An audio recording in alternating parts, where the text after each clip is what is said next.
My dear friends, according to Bible experts, in the Gospel of John, the Apostle Bartholomew, whose feast we celebrate today, is presented as Nathanael. So Bartholomew and Nathanael are one and the same person, according to Bible experts. That's why, if you have noticed, we are celebrating the feast of Saint Bartholomew. But the Gospel speaks about Nathanael, the call of Nathanael through the instrumentality of Philip. My dear friends, are you not wondering why Nathanael was described by the Lord as having no duplicity?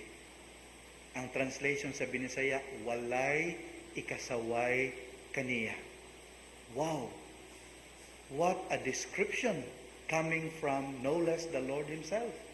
The Lord who could read hearts, telling Nathanael, there is no guile in you. You are a true son of Israel. Why such commendation? When according to the biblical narrative, Nathanael, upon hearing about Jesus, blurted out, is there anything good that come from Nazareth? Anything good that could ever come from Nazareth? Nathanael manifested a prejudice against Nazareans. And when he heard about Jesus, readily he applied the cultural bias on Jesus even before he could meet Jesus. Isn't that a bad nature, a bad character? Yet, when Nathanael was face to face with Jesus, Nathanael did not get any scolding from the Lord, only praise. Paano mahibong anak? My dear friends, the Lord could see what our human eyes could not see.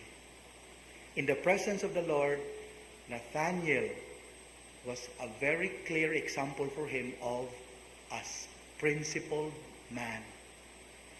Nathanael was never given to double talk or double dealing. Nathanael called spade a spade. And the Lord saw that.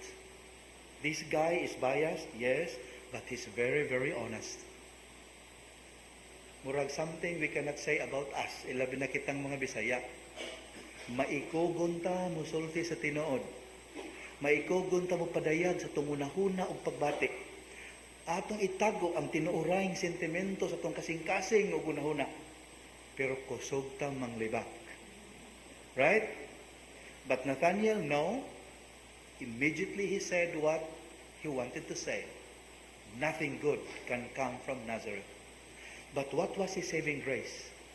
He accepted the invitation of Philip. Despite his biases, he accepted the invitation of Philip to come and see for himself this person called Jesus. And his response to the invitation revealed that Nathanael was a person who was willing to be corrected. Nathanael was a person who was willing to verify facts. Yes, he had his own principles, he had his own perspectives, but he was open to being persuaded or dissuaded. That's the beauty about Nathanael. I hope and pray such disposition would also be ours. No wonder Nathanael was rewarded by the Lord. The Lord conducted himself as if saying to Nathanael, "Kibaw mo ko ba bias kay kanako? I look ordinary, I am from Nazareth, you are biased against me. But I'm willing to show you a glimpse of who really am I." That's why the Lord said, "I saw you under the fig tree." And Nathanael was perplexed. How could he see that? And that led to the simple profession of faith of Nathanael. "Rabbi, you are the Son of God." So, willing siya magpakorek. Primero to, anything good can come from Nazareth. But eventually he said, "You are the Son of God." My dear friends, through the intercession of Saint Bartholomew, we pray that as a people, as individuals, we may learn to allow the truth to correct us. We must be open to being proven wrong by facts and by situations, and may we never hold on to wrong perspectives when the truth presents itself to us. Amen.